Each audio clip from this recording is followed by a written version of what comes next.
This is a series on TIG welding inverters. This is part 3. Part 1 and 2 we covered AC balance and AC frequency for welding aluminum, and we're going to be talking about the 2T and the 4T position today. And that they come into play when you're using a torch mounted switch like this. The 2T and the 4T selections are really for when you're not using a foot pedal or remote amperage control.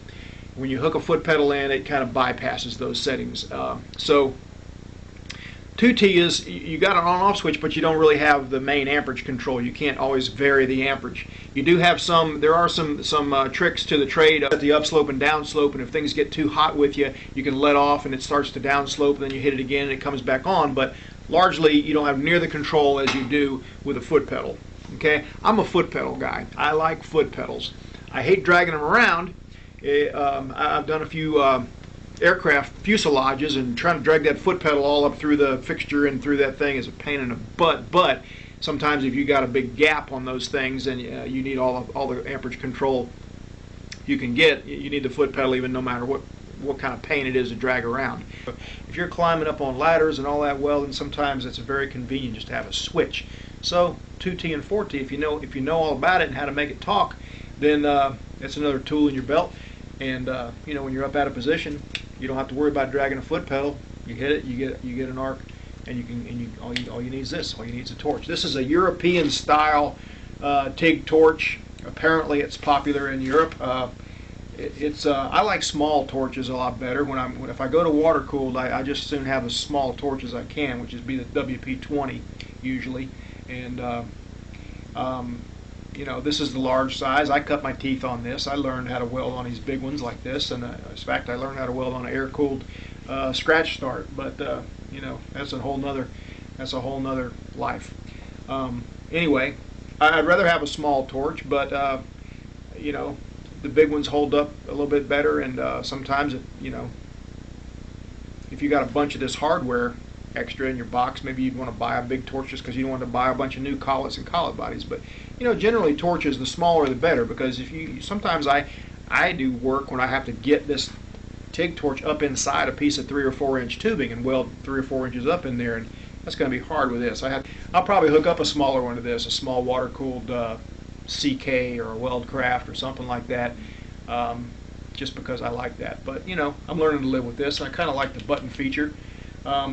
Later on, I'll have the button, this part, hooked up into the plug-in for the remote, but I'll have another torch hooked up on the on a welding lathe, and use that because it's kind of instructive to be able to watch that thing weld while we hit the button. In this video, we're going to do a little stainless just to show you, just because it mix things up a little bit.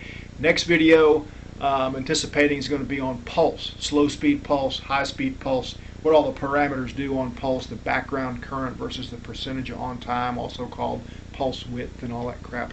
It's kind of hard to, if you're not in it all the time, it's kind of hard to you know, have a handle on it. So that's what next week's video is, and I'll shut up now because I talk too much sometimes. My wife says I don't talk enough, actually. So, you know.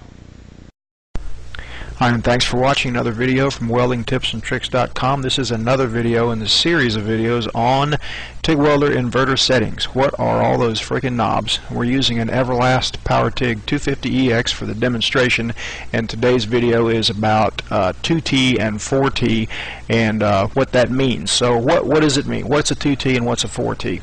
The 2T and the 4T position switch allows you to have some amperage control even when you don't have a remote foot pedal or a slide switch on the torch. If you just got a switch on the foot pedal, this allows you some extra features, and so here we go explaining it.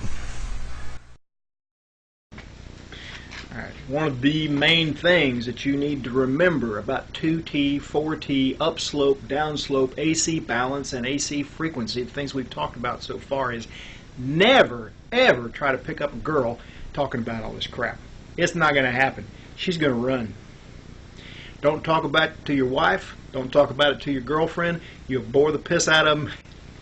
Keep this just between us. This is welder talk. Get it? Do we get each other? Just between us, right? This is just between us. No girlfriends, no wives. They don't. No. The most simple explanation for what 2T is basically you hit the trigger, you get an arc, you let off the trigger, the arc quits. Okay, but there's more to it than that. Okay, and what I mean by that is, if I have the upslope, remember I said we were going to talk about upslope and downslope. If I have the upslope turned up and the downslope turned up, that means it's going to take a little time between the time I hit the trigger and the time it ramps up to whatever I have the main amperage set at. And then when I let off the trigger, it's going to take a little time for it to downslope and crater out. Okay, so basically that can be a great thing. Okay, where would you use that? Here's a good example. Let's say you're up under your buddy's 68 Camaro hot rod welding a new muffler on for him, and you got your arm up here with the filler wire hanging over here, and you got the thing here, and now you flip your helmet down and you hit the trigger. You don't want all your amps at once because you don't want to blow a hole in your buddy's muffler tailpipe or whatever. So you have it set. You have it set where the upslope is kind of slow. Gives you a little time to position and get your filler rod right in the right place. All right, let's get started in showing what's going to happen on the stainless steel tubing when we do this 2T and with upslope and downslope kicked in. All right. All right, here's the settings we used. The pre-flow just set just a little bit, maybe a half an increment. The post-flow set to what it equates to roughly, 10 seconds. Upslope is set at max, and the downslope is set at max, just to give it as close to 10 seconds as we can get to taper up and taper down. And then the start amps is set really low, and the end amps is set really low, like almost the end amps is set on bottomed out, and the start amps is just a little bit up. I've got that piece there. That's the torch that's live, but I've got this torch hooked up just to the remote. So I'm going to show you the 2T position. Okay, when I press this, we're going to get an arc. You ready for this?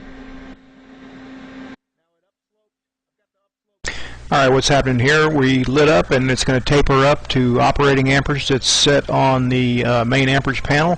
When I let my thumb off the trigger, then it's going to kick in the downslope mode, and it's going to start tapering amperage off down to nothing, to where the arc completely dies out and it trails off into a comet trail.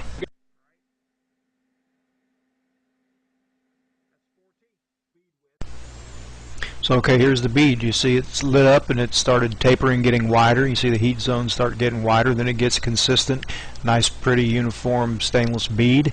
And then when we reach the point we let off the trigger, that is, it starts tapering down, getting narrower and narrower, less amps, quit melting, then the heat zone starts tapering down, comet trailing out.